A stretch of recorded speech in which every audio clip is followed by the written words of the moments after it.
It looks like as part of the trash revolution, we finally take out the trash. Despite all we've achieved, I cannot continue my re-election campaign. The constant media speculation about my future and the campaign finance board's decision to withhold millions of dollars have undermined my ability to raise the funds needed for a serious campaign. This skit will play probably around 11:40 on Saturday night, my guess. No, it was the real thing. Yesterday, New York City Mayor Eric Adams ended his re-election campaign. It leaves just 3 candidates in the race. Zoran Mamdani, Andrew Cuomo, and Curtis Sliwa. As you heard in the cold open, Adams stated that he ended his campaign because of media speculation and his inability to raise public matching funds. New York City offers qualifying candidates an 8-for-1 match of small dollar donations. But New York City's campaign finance board has twice denied Adams those funds.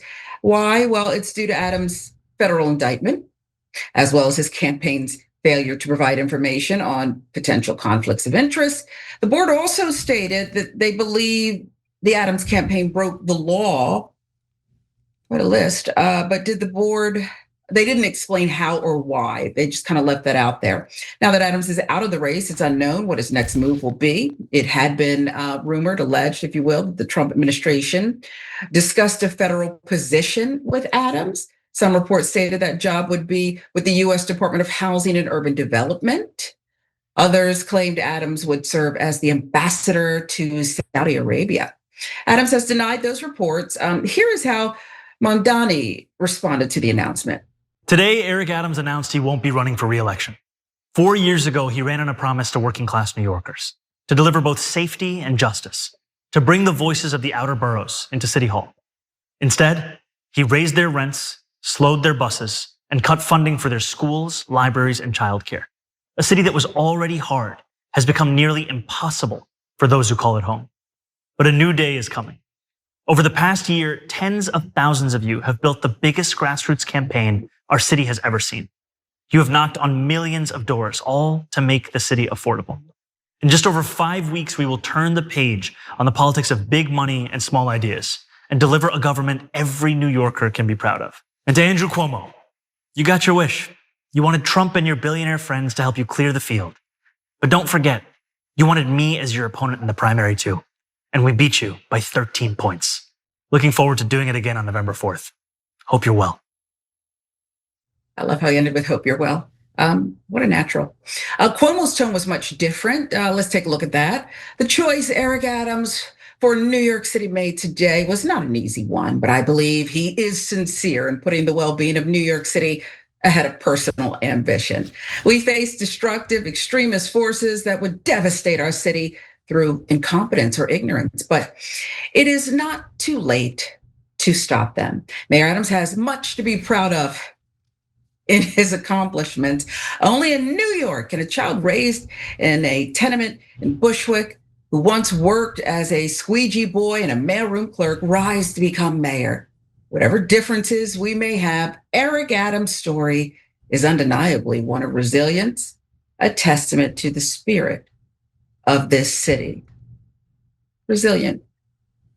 Adams did not endorse Cuomo or Mamdani when he dropped out of the race. We are now 5 weeks out from the New York City mayoral election. And in fact, we are so close to the election that Adams missed the deadline to remove his name. It will remain on the ballot. Cuomo believes he can potentially pick up votes from Black and Orthodox Jewish voters who had supported Adams, and to unlock 6- and 7-figure contributions from business leaders who have been hesitant to donate while the mayor was in the race. New York Times with the reporting.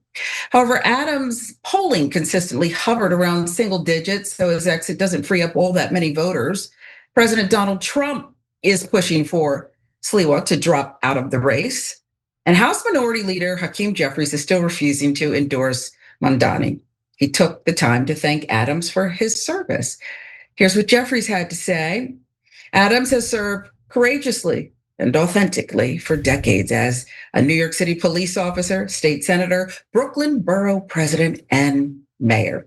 It is clear that meaningful progress has been made in several important areas during the term of Mayor Adams. He continued, citing crime, affordable housing, COVID-19 as areas of accomplishment. So time will tell, Jake, how the race shakes out. But to me, and listen, I can't read anyone's mind. We've all heard the rumors. This is just so disgusting. It is so scripted. It's such a setup. And the reason I think that Mamdani is such a natural, I believed him. He sat there, he smiled, he spoke his truth. He has things to smile about, while these other strange bedfellows huddle up at a little sleepover and decide how they can impose their will on New Yorkers. That's just my opinion, but it just feels dirty. Yeah, so of course, this whole race is dirty. In fact, I'll make a prediction here. Eric Adams will coincidentally get a high-paying job on Wall Street 2 to 6 months from now. So let's see how that turns out. Because they tried the ambassador to Saudi Arabia thing, but then it leaked and then it was awkward, and they don't want to seem like a quid pro quo, and they don't want to seem like the power brokers are giving people jobs to get them to leave so that Cuomo can win and you can go back to the status quo, and the powerful can keep grinding you down and raising your rent and changing nothing and being back in charge, right? So, and it might be illegal, although that's never stopped Eric Adams before. So that's why I think conveniently, a little while later, Eric Adams will suddenly find himself as a very important consultant to a Wall Street firm whose CEO is very supportive of Israel. That's my guess. That's my guess. We'll see if that turns out to be right.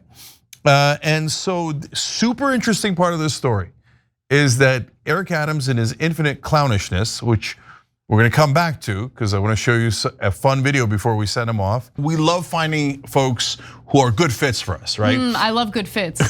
When you're sleepy, you definitely need a good fit. So I don't get enough sleep during the weekdays, but because of Lisa Mattress, at least on Saturdays, I'm getting some great sleep, and I'm waking up in the morning thinking, got this, I got this. So I love that they have free shipping. I love that they have easy returns. That's super critical for me. 100-day trial. What else do you want? You got to get that trial. And they've given away 42,000 mattresses. We love companies trying to do good in the world. So they're good guys and they've got great mattresses. They're philanthropists. You can't lose with this. So that's why we picked them, and we hope you do too. Go to lisa.com for 25% off, plus get an extra $50 off with promo code TYT exclusive to our viewers. That's LEESA.com, promo code TYT for 25% off, plus an extra $50 off. But be sure to enter our show name after checkout so they know we sent you. Lisa.com, promo code TYT. And he had a fun outfit too before he went and dropped out of the race. But as he was going to give that speech in the video that we showed you with, and that was his picture of his mom next to him. It felt a little awkward, but put a picture of his deceased mom there, I guess to get sympathy. I don't know. That's up to him, okay? But in that speech, he gave the script of the speech to reporters, but then when he gave the speech, portions that were anti-Andrew Cuomo, he did not read. They did not make it into the video. Now, he shouldn't have given the script, the different script to the reporters, but he's Eric Adams. And then they see that he had called Cuomo a snake and a liar. But remember, you're not gonna get the cushy job on Wall Street unless you're kissing Cuomo's ass and trying to make sure that Mamdani loses, right? So that's why all of a sudden that part of the speech was taken out. But I'm enjoying Eric Adams' incompetence. That lets us know about that. So I want to turn now for a second to Apex Shakur. That's the name that Charlemagne the God gave Hakeem Jeffries that I love so much. So Jeffries says that Adams served as, we showed you, served courageously. Well, to fair, he was pretty courageous in how brazen he was in the bribes he took from the Turkish government and other Turkish interests. I'm sorry, that was very anti-Turkish of me. I should be canceled and fired, and there's gonna be congressional hearings about it soon because I've offended the feelings of all Turks. Oh, that's not going to happen. That's only for one country, but not others. I got it. Anyways, oh, look at me being unbiased about the country of my origin. I know, revolutionary, apparently possible. Anyways, and then he added, not only did he serve courageously, but he said, and authentically. Why? Why do you add that, Hakeem? Like, Eric Adams is one of the most inauthentic guys in politics. He seems to have taken bribes from a different government and then hidden it. That would appear to be inauthentic. But Apex Shakur can't help himself. And why is he even on the side of Eric Adams? He's deeply unpopular. Adams wouldn't run in the Democratic primary because the Democratic voters hate him.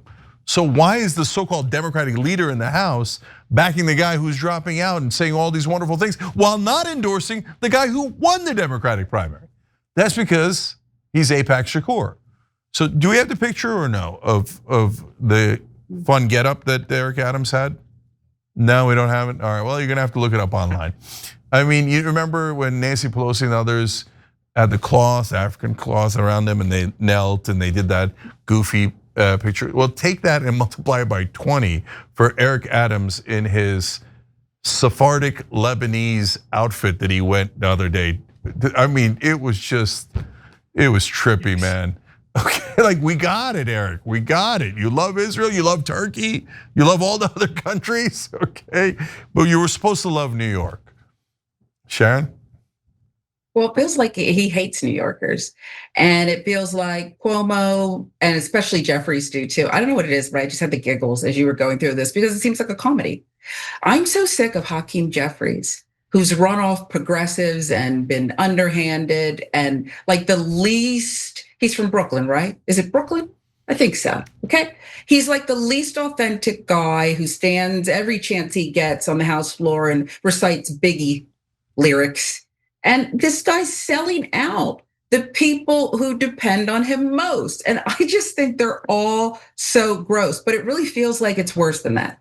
They're calling New Yorkers stupid. They're giving people the middle finger. That's how I take it when you come out with these ridiculous statements that don't even talk about corruption. I mean, he shouldn't even be mentioned at all. And by the way, that letter or that whatever he gave the reporters ahead of time, his speech, his goodbye speech, he is incompetent, but he's also probably lazy. That was his do it or else, here's what's coming. And he didn't even bother to like update it and print out new copies and give those to the reporters because that's probably what he faxed over to Cuomo's campaign saying, I want the job on Wall Street or else.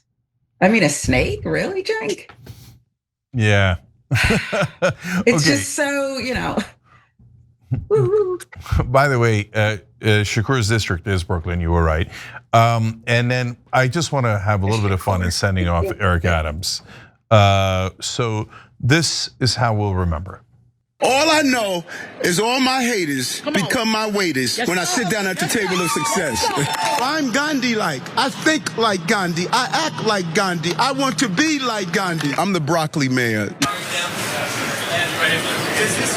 You should always, when your child brings in his popular knapsack with many different locations, look through it to see what exactly is your child carrying in addition to a book. Something simple as a crack pipe. Something simple as a baby doll. Could be just a baby doll, but also it could be a place where you can secrete or hide drugs. Everyone knows that New York City is the Athens of America. It's the Istanbul of America. It's the Kyiv of America. It's the soul of America. We are the Tel Aviv of America. New York City is the Islamabad of America.